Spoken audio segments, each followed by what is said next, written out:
பக்தி, ஆண்களுக்கு பெண்கள் மேல பக்தி, பெண்களுக்கு நகை மேல பக்தி. நான் சொன்ன எந்த மனுஷனுக்காவது குடும்பத்து மேலயோ, தெய்வத்து மேலயோ, குரு மேலயோ, காதல் மேலயோ, இல்ல தேசத்து மேலயோ பக்தி இருந்துச்சா? இல்லங்க.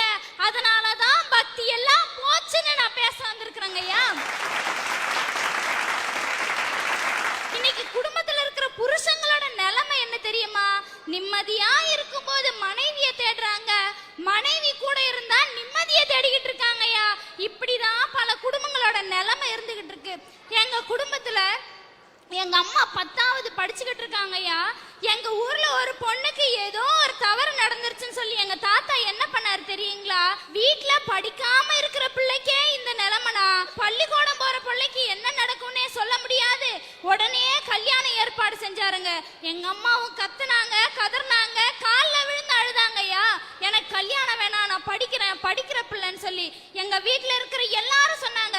பாட்டி சொன்னாங்க, சித்தப்பா சொன்னாங்க, மாமா சொன்னாங்க, அத்தை சொன்னாங்க. யார் பேச்சு எங்க தாத்தா கேட்கல. ஊர்ல இருக்கிறவங்க சொன்னதை கேட்டாங்களே தவிர வீட்டுல இருக்கிற எங்க குடும்பத்துல இருக்கிறவங்க சொன்ன பேச்ச கேட்டிருந்தாங்கன்னா எங்க அம்மா 16 வயசுல விதவியா இருக்க மாட்டாங்கய்யா. 15 வயசுல கல்யாணம் பண்ணி 16 வயசுல விதவியானதுன்னா அது எங்க அம்மா மட்டும்தாங்க. இங்க எங்கங்க இருக்குது குடும்ப பக்தி? கல்யாணமும் பண்ணி வச்சாங்கய்யா. கல்யாணம் பண்ண நாள்ல இருந்து எங்க அப்பாவுக்கு எங்க அம்மாவுக்கு சண்டை சண்டை சண்டை. அவங்க சண்டைய சமாதானப்படுத்தணும்னு குடும்பத்துல இருக்கிறவங்க நினைக்கல. சரி, இந்த அம்மா வயித்துல 7 மாசம் கரு உருவாயிருச்சு. அந்த கரு வேற யாரும் இல்லைங்கய்யா, நான் தான்.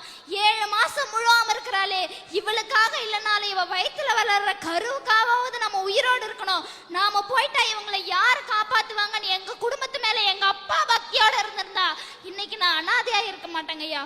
அப்படி எங்க அப்பா இறந்துட்டாரு. எங்க அப்பா இறந்ததுக்கு அப்புறம் எங்க பாட்டி எங்க தாத்தா யாருமே வந்து ஒரு வார்த்தை கூட கேட்கலங்க. நான் பாட்டி தாத்தான்னு சொன்னது எங்க அப்பாவோட அப்பாவையும் அம்மாவையும். அவங்கள பாட்டி தாத்தான்னு சொல்றதுக்கே நான் அசிங்க பண்றேங்கய்யா. இந்த இடத்துல இருந்து 16 வயசுல விதவி ஆயிட்டாங்க. அதுவும் கையில ஒரு பொட்ட பிள்ளைய வச்சிருக்காளே, அவ எப்படி காப்பாத்துவான்னு அவங்க யோசிக்கலங்கய்யா. ஊர்ல இருக்கிறவங்க என்ன சொன்னாங்க?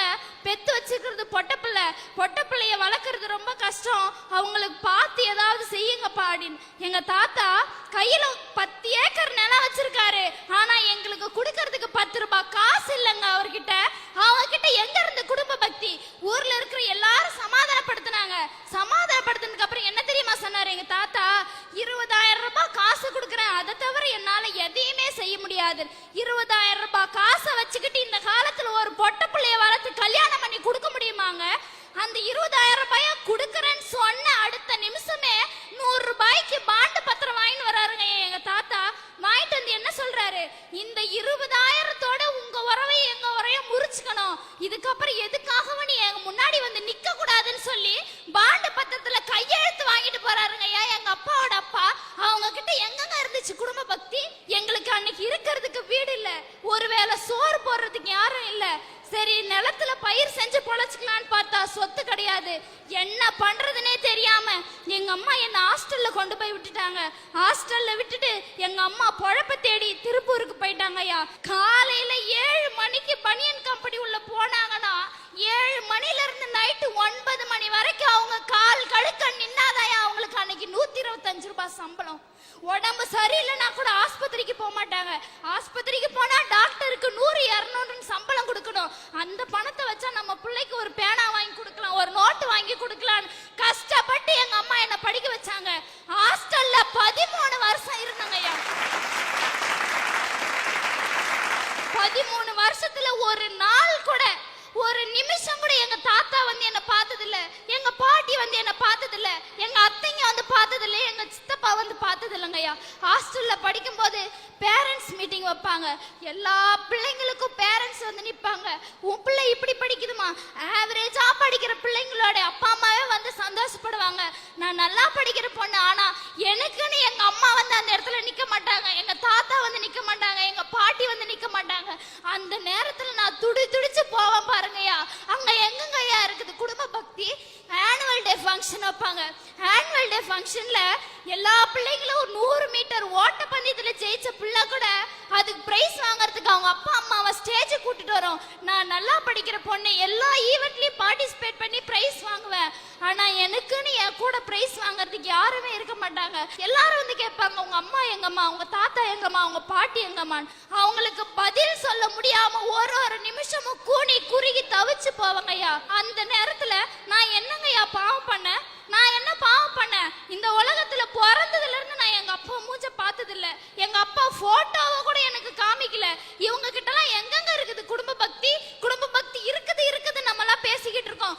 எங்க அம்மா ஒரு நாள் முழுக்க கஷ்டப்பட்டு, ஒரு மாசம் முழுக்க கஷ்டப்பட்டாதாங்க அவங்க ஒரு நாள் நிம்மதியா சோறு சாப்பிட முடியும். அப்படியெல்லாம் கஷ்டப்பட்டு எங்க அம்மா என்ன படிக்க வச்சு இன்னைக்கு நான் 2 டிகிரி முடிச்சிட்டேங்கய்யா.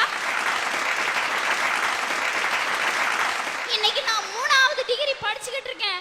இன்னைக்கு நான் 3வது டிகிரி படிச்சு கண்டிப்பா அடுத்த வருஷம் வேலைக்கு போயிருவேன் தெரிஞ்ச உடனே எங்க அத்தைங்க வந்து என்ன பொண்ணு கேக்குறாங்க. அவங்க பையனுங்களுக்கு கல்யாணம் முடிச்சு தர. அன்னைக்கு நடு ரோட்ல யாருமே இல்லாம அனாதையா நின்னப்ப, வாமா என் வீட்டுல வந்து ஒருவேளை சாப்பாடு சாப்பிடுன்னு சொல்றதுக்கு என் குடும்பத்துல இருக்கிறவங்க வரல, என் சொந்தக்காரங்க வரல. நான் படிச்சு டிகிரி வாங்கின உடனே அவங்க பையனுக்கு பொண்ணு கேட்க என் வீட்டு வாசல்ல வந்து நிக்கிறாங்க. இவங்க கிட்ட எங்கெங்க இருக்குது குடும்ப பக்தி? எங்க ஊர்ல இன்னைக்கு என்ன கூப்பிட்டு என்னம்மா சாப்பிட்டியான்னு கேட்கறதுக்கு யாரும் இல்ல. என்கிட்ட பாசம் காமிக்கிறதுக்கு யாரும் இல்ல. என்னம்மா அம்மா ஒரு இடத்துல நீ ஒரு இடத்துல கஷ்டப்படுறீங்களே, சாப்பாட்டுக்கு என்ன பண்றீங்க, காலேஜ் ஃபீஸ் என்ன பண்றீங்கன்னு கேட்கறதுக்கு எனக்கு நாதி இல்லாம நான் போயிட்டேனே. எனக்குன்னு ஒரு குடும்பம் இருந்தா நான் இப்படி இருந்திருப்பேனாங்க ஐயா. இங்க எங்க போச்சு குடும்ப பக்தி? இன்னைக்கு நம்ம நாட்டுல உறவுகளை நீடிச்சு வைக்கிறதுக்கு தேவைப்படுறது பணமா பாசமான்னு கேட்டீங்கன்னா சத்தியமா சொல்றேங்க ஐயா, பணம் தான். நம்ம கிட்ட பணம் இருந்துச்சுன்னா இந்த ஊர்ல இருக்கிற அத்தனை பேரையும் நம்ம சொந்தக்காரங்களா ஆக்கிக்கலாம். ஆனா நம்ம கிட்ட பணம் இல்லைன்னு சொன்னீங்கன்னா அந்த ஊர்லயே நாம மட்டும்தாங்க ஒதுங்கி வாழ வேண்டியதா இருக்கும். இவங்க கிட்ட எங்கெங்க இருக்குது குடும்ப பக்தி? எனக்கு தாத்தா இருக்கிறாங்க, பாட்டி இருக்கிறாங்க, சித்தப்பா இருக்கிறாங்க, அத்தை இருக்கிறாங்கன்றது எல்லாம் மத்தவங்க சொல்லிதான் நான் தெரிஞ்சுக்கிட்டேன். இத்தனை பேர் நமக்கு இருந்தோம், பாசகாமிக்க ஒரு மனுஷன் இல்லாம போயிட்டாரு நினைக்கும் போதுதாயா இந்த உலகத்துல நம்ம ஏன் பிறந்தன்னு கூட நினைக்க தோணுது. எங்க அம்மா தான் எனக்கு கடவுள். நான் நாளைக்கு வேலைக்கு போய் நான் எங்க அம்மாவை உட்கார வச்சு ஒரு வேலையாவது சோறு போடணும். என்ன மாதிரி ஒரு நிலைமை இந்த சமூகத்துல இருக்கிற எந்த பொண்ணுக்கும் வரக்கூடாதுன்னு இந்த மேடையில நீங்க நான் பேசிக்கிட்டு இருக்கேன். கண்ணின் மணியே கண்ணின் மணியே போராட்டமா, உன் கண்களில் என்ன நீரோட்டமா, கண்ணின் மணியே போராட்டமா. 16 வயசுலேயே கணவனை இழந்து இந்த குழந்தையை இந்த உயரத்திற்கு ஆளாக்குவதற்கு எங்கோ ஒரு இல்லத்தில் கொண்டு விட்டுவிட்டு திருப்பூர்ல 12 மணி நேரம் பாடுபட்டு இன்றைக்கு அவள் பிஎஸ்சி பிஎட் பட்டம் பெற்றிருக்கிறாள் திவ்யா. இந்த குடும்பத்திற்கு பின்னால் இருக்கிற வலி வருத்தம் இந்த மண்ணில் யாருக்கு நிகழக்கூடாது. குடும்பம்ங்கிறது அம்மா மட்டும் இல்லை, அப்பா அம்மா தாத்தா பாட்டி அத்தை மாமா சித்தி சித்தப்பா அண்ணன் தங்கை எல்லாம் சேர்த்து தான் உறவு. ஆனால் எந்த உறவினுடைய பாசமும் எந்த உறவினுடைய வாசமும் கிடைக்காமல் இந்த திவ்யா இந்த உயரத்துக்கு வந்திருக்கிறாள். என்ன படிக்கணும்னு நீ நினைக்கிறியோ அந்த கல்வி செலவு அத்தனையும் எஸ்ஆர்எம் பல்கலைக்கழகத்தினுடைய வேந்தர் பாரிவேந்தர் அவர்கள் ஏற்றுக்கொள்வார்கள். உன் கண்ணிலிருந்து ஒரு சொட்டு கண்ணீர் இனிமேல் வரக்கூடாது. வாழ்க்கை வாழ்வதற்கு என்று வாழ்ந்து காட்டி வரலாறு படைப்பதற்கு திவ்யாவுக்கு என்னுடைய வாழ்த்துக்களை தெரிவித்து, உங்கள் துயரம் விரைவில் விலகும், உங்கள் துன்பம் உங்களை விட்டு நீங்கும். இனி வருகிற நாட்கள் ஒவ்வொரு நாட்களும் மலருக்கும் திவ்யாவுக்கும் நல்ல நாட்களாக அமையும்.